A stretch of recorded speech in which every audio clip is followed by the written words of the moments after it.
On the right is Tiger Woods. I'm going to compare your putting stroke to his, Tiger's considered one of the best putters of all time. And as he takes it back, then as he comes through,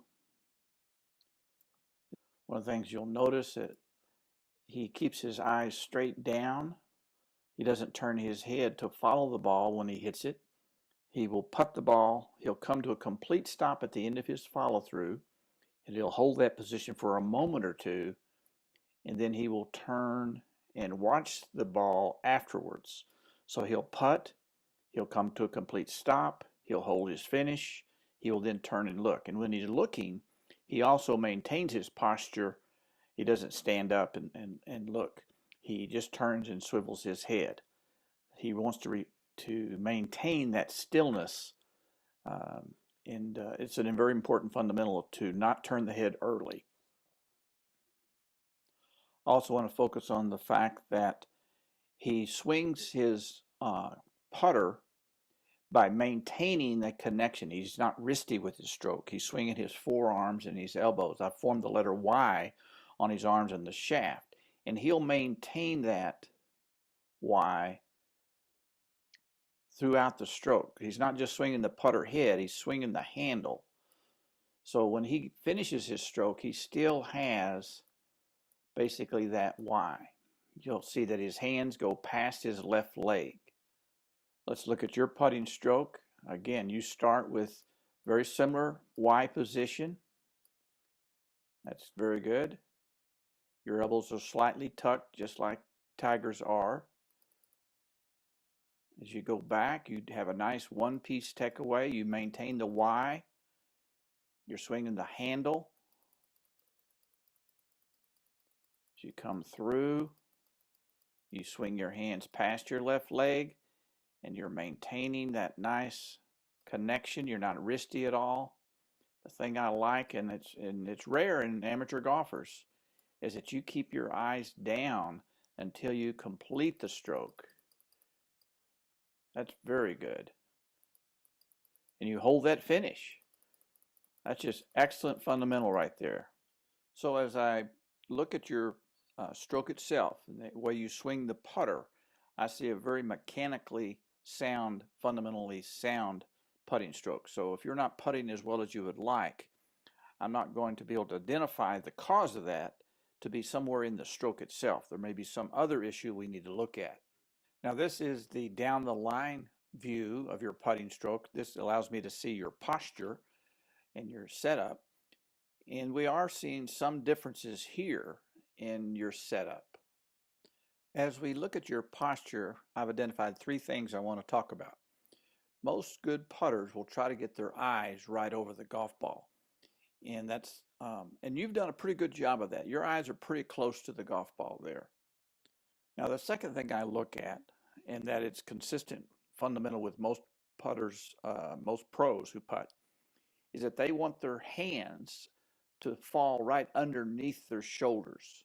So I've drawn that red line from the center of Tiger's shoulders straight down, 90-degree angle, and you can see that his right hand is on that red line.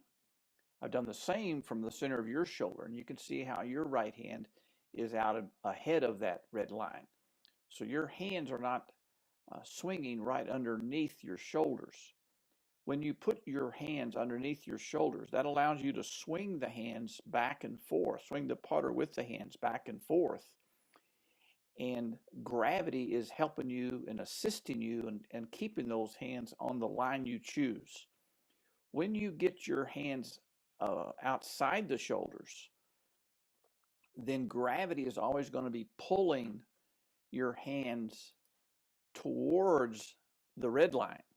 So as you try to swing, and you're going to have to fight gravity because gravity is going to want to naturally swing the hands under the shoulders. And so you're going to be a little bit inconsistent with your swing pattern as you fight gravity with your stroke. But if you start with your hands under the shoulders, you don't have to fight gravity. In fact, gravity is going to help you swing your hands back and forth toward your target line. Now, how do we adjust our posture so that our hands do fall under our shoulders? Well, you'll notice that the spine angle on Tiger is 51 degrees and yours is 62. So you're standing up a little bit more than Tiger is. If I were to draw a 51-degree spine angle, it would be something like that. So that's quite a bit additional tilt. Now, obviously, if you tilt over that much or just tilt a little bit more than you currently are, you don't have to necessarily match Tiger exactly. But you want to have more tilt. You're standing up much taller than most pros would when they putt. They're going to tilt over more. That makes it easier to get their eyes over the ball, and it also moves that shoulder a little bit more forward and allows your hands to fall more underneath the shoulders. And so I would like to see maybe a little bit more spine tilt, and that also may require you to flex your elbows slightly more. You can see how your right arm is fairly straight there, and Tiger has a little bit more bend in his elbow. He's tucked his elbows into his side, and that'll be easier for you to do if you tilted just a little bit more. In addition to flexing your elbows slightly more, you may also need to flex your knees slightly more when you tilt over a little bit more to have good balance. This is Paula Creamer. You can see a similar posture of Tiger. Same spine angle tilt, eyes over the ball, hands under the shoulders, a little bit more flex in her elbows, right elbow than you have. And so, again, there's another example of the professional posture for putting. This is Lydia Ko, who's one of the better putters on tour. She'll be ranked number one probably in a couple of years. She's only 17 years old. She's already won 5 times on the LPGA Tour. But again, she has even more spine tilt than Tiger did. Eyes over the ball, hands under the shoulders. So there's one example after the other of the importance of tilting over a little bit more. I also looked at your technique and pre-shot routine on the shorter putts, and I noticed that you stand fairly close to the golf ball when you get behind it to read the break. And that's a little unusual. The pros will stand much further back, probably at least twice as far back from the golf ball than you do. I've drawn the eye line to the golf ball into the hole to show the steepness of that line, and that you're really looking more down at the ball and you're not really getting your eyes closer to the level of the golf ball. If you did stand further back when you looked at the line, your eye line would be a little bit flatter, a little bit lower to the ball, and you would get a better perspective of the tilt of the green and the break. So I would like you to adjust your pre-shot routine and stand further back from the golf ball when you look for the break of the putt. I now want to look at the process you go through when you set up to the golf ball. You'll notice that as you come in here, the first thing you do is set the putter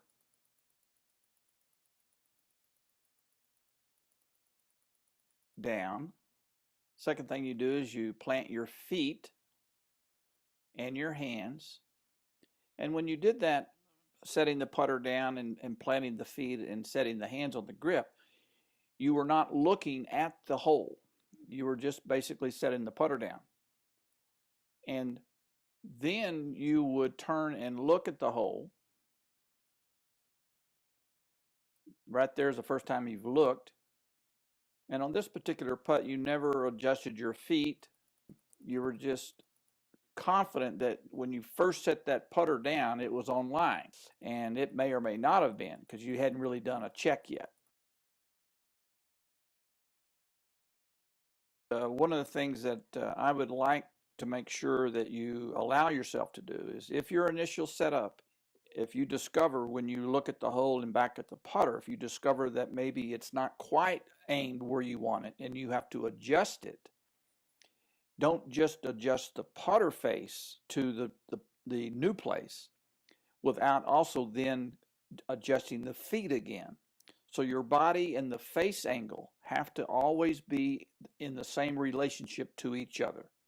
You don't want to put one putt with the face and body lines to be one thing, and on another putt, your face, putter face, and body lines are a different relationship.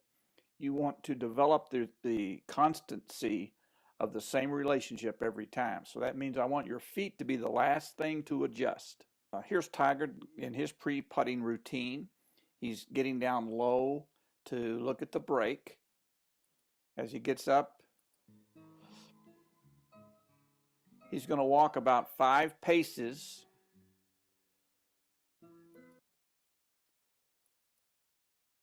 He's now going to do a putting stroke and practice strokes, kind of finding the feel of distance. The next thing he's going to do is going to put the putter face behind the golf ball and get it aimed where he thinks it needs to be aimed. So he's done that. Then you're going to see him shuffle his feet slightly to get comfortable to the putter face and to reassociate the relationship of his body lines to the putter face. There's his feet shuffle. Then he executes the stroke.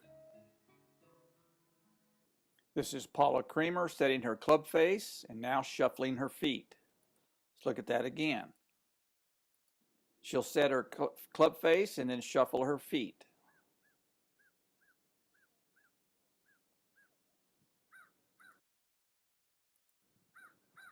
Setting her club face, getting it aimed, shuffling her feet.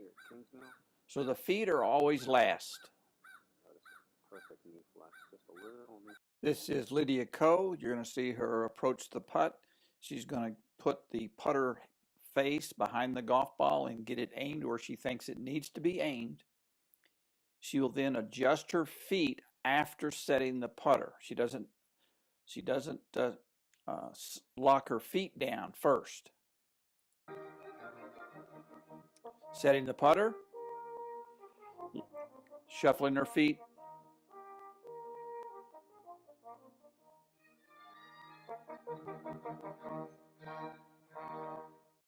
In order to lower your score, a major part of the game that we need to improve is your putting. So Kelly, I want you to work on adjusting your spine angle so you're tilting a little bit more. And then I want you to, your pre-shot routine, to set up a little bit further behind the golf ball so you can get a better perspective on the break. And then when you approach the ball, get the putter face aimed where you want it. And afterwards, then you shuffle your feet to get comfortable to the putter face. If you're 3-putting 3 times around on average, then that's 1 time every 6 holes. I would like to improve that by 1 time every 12 holes. So that's our goal for your statistical goal for putting. So one statistic I want you to track for me is the number of 3-putts that you have per round.